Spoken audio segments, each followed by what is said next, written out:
Hi, everyone. I'm Cecilia Curtis, and this is the Friendship Tour, where we talk about the gift of true friendship.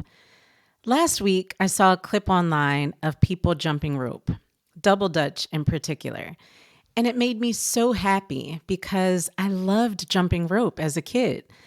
I loved being outside in the summer with my friends, just jumping and talking about little girl things. It was a really good way to grow up. Then, a few days ago, I started thinking about the process by which I learned to jump rope. I was 6 or 7 years old, and I had just moved from Buffalo, New York to Chester, Pennsylvania.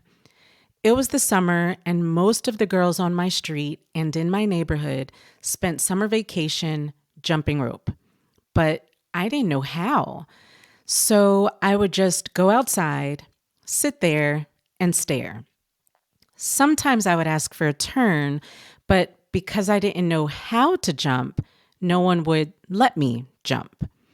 It was quite a tricky situation to be in as a kid.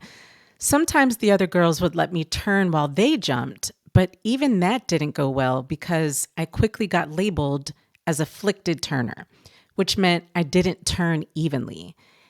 It wasn't cool to be afflicted turner. And I'm not even sure I was afflicted Turner, but once you get labeled afflicted Turner, it's tough to bounce back. Anyway, I couldn't jump, I was maybe afflicted Turner, and I was sad. This went on for days. Then one day, the other girls and I were outside, and the girls were jumping rope right in front of my house. They were jumping, and I wasn't. At some point, the front door of my house opened, and out walked my mom. She walked over to the group of girls, but she didn't yell or demand that they let me play. Instead, she sweetly and innocently said, "Can I have a turn?" I wasn't even sure what she meant by that.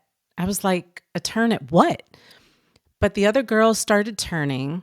My mom stood to the side of the rope to catch the rhythm, and before I knew it, she was jumping.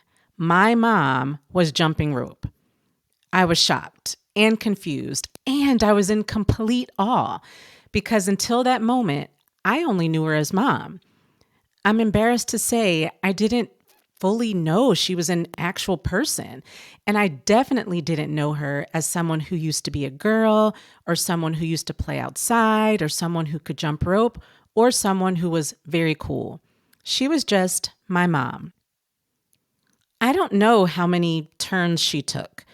I just know that when she was done jumping, she coolly turned to the other girls and said, "Now let her jump." And she pointed my way. Then, like a boss, she walked back into the house. Needless to say, the girls let me jump. In fact, they were very patient with me. I spent that entire summer learning how to jump rope. I was never the best jumper, but by the end of the summer, I was a solid jumper. And my turning had also improved. And those girls, well, they became my new friends in my new neighborhood. And you know what else? I never quite got over how my mom wasn't just a mom, but a cool mom, the coolest mom, the best mom, and the baddest chick on our block. Happy Mother's Day, Mom, and happy birthday. I love you so much. I'll see you all next time on the Friendship Tour. In the meantime, be a good friend.